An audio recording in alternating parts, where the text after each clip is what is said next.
So is this a spoil spile? Yeah, this is the latest one that Billy's guys moved around.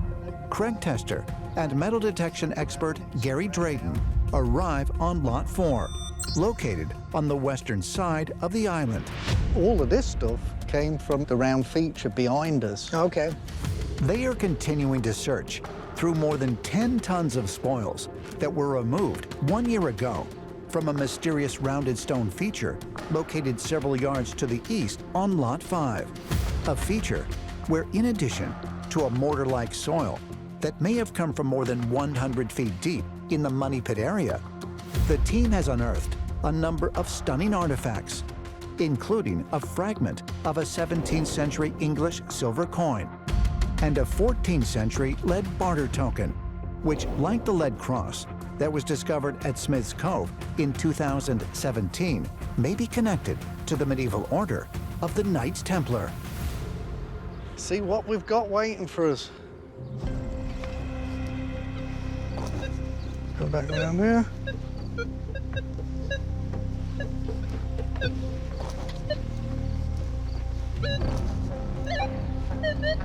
Oh, nice little signal here. Sounds good. That looks easy digging right in the rocks.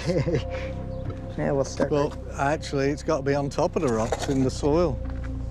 It's so small that once you hit it with your pinpointer. Yeah, I'll try to pinpoint it.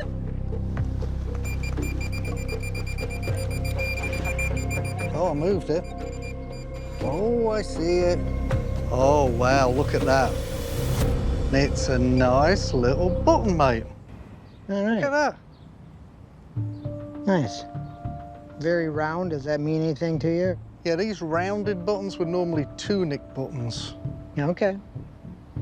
The loop's still on it, isn't it? Yeah. And time period? Could be late 1600s to mid 17s, because it is a fancier button. This is unusual. We haven't found any of those. Yeah. A possible tunic or garment button? If Gary is correct that it may date back to the 17th century, could it be connected to the cut English coin that the team recently found in the spoils from the round feature on Lot 5? And perhaps also help identify who created the original Money Pit. That's a nice little button. Be interesting once they clean it up, what they see. Yeah. All right, we'll put this in the bag. Another great little find. Whenever we find a button, I get excited because I know there's a chance of getting some military insignia, which will hopefully help the archaeologists track down what has been happening on Lot 5 and hopefully the Money Pit. Oh, nice little signal here. And it's just there, mate. Okay. Sounds like a non-ferrous hit.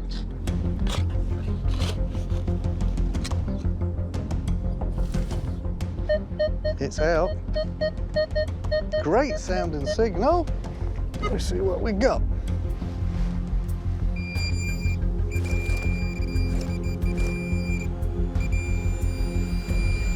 What have we got here? What have we got here, Craig? That feels like lead. I think I know what that is, mate. I think that's a coin weight. Oh, really? Yeah, that looks like an old coin weight. You see how it's been sloped down on four sides? That's what they used to do. Slope them down and cut pieces off to weigh coins. Okay. Your average person wouldn't have one of these, would they? It would be someone kind of higher up, would have been the person like in charge of the payroll. Mm-hmm. I would imagine that that is an older style. I mean, coin weights go way, way back for Roman times, but they went out of fashion probably in the 1700s. Okay. So this could be an old coin weight. Prior to modern coin minting processes, the weight of a coin would often vary. Coin weights were used by merchants as far back as 305 BC to ensure the true value of the coins they received, as well as prevent counterfeiting.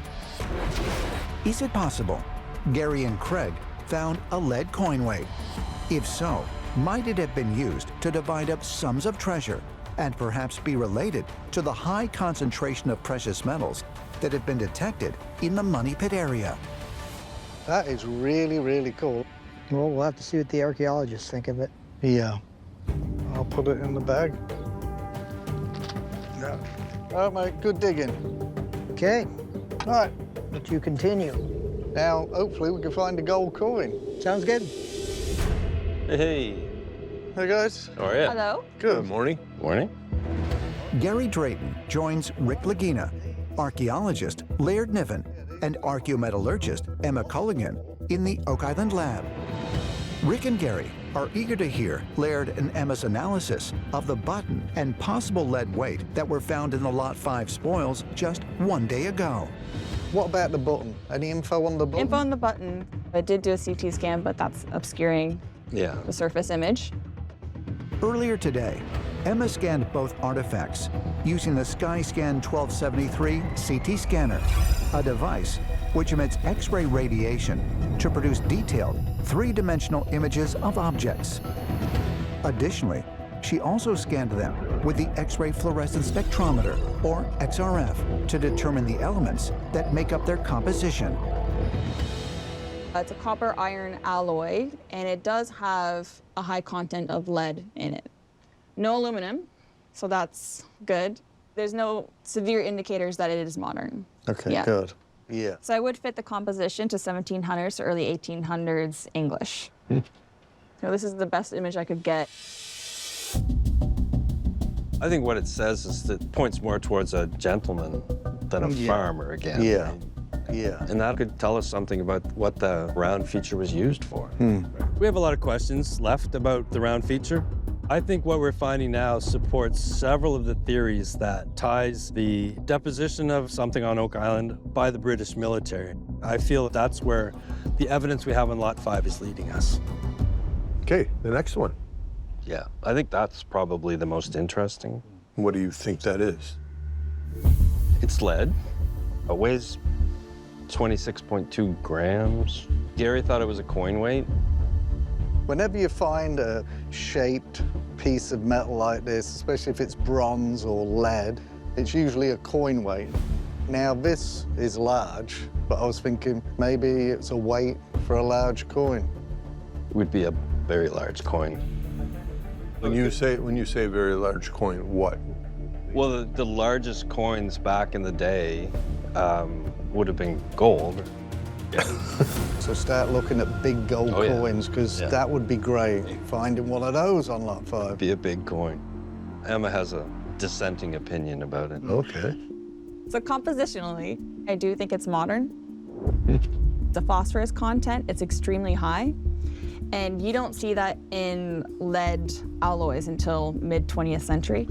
However, I don't, lead isn't my, Wheelhouse. wheelhouse.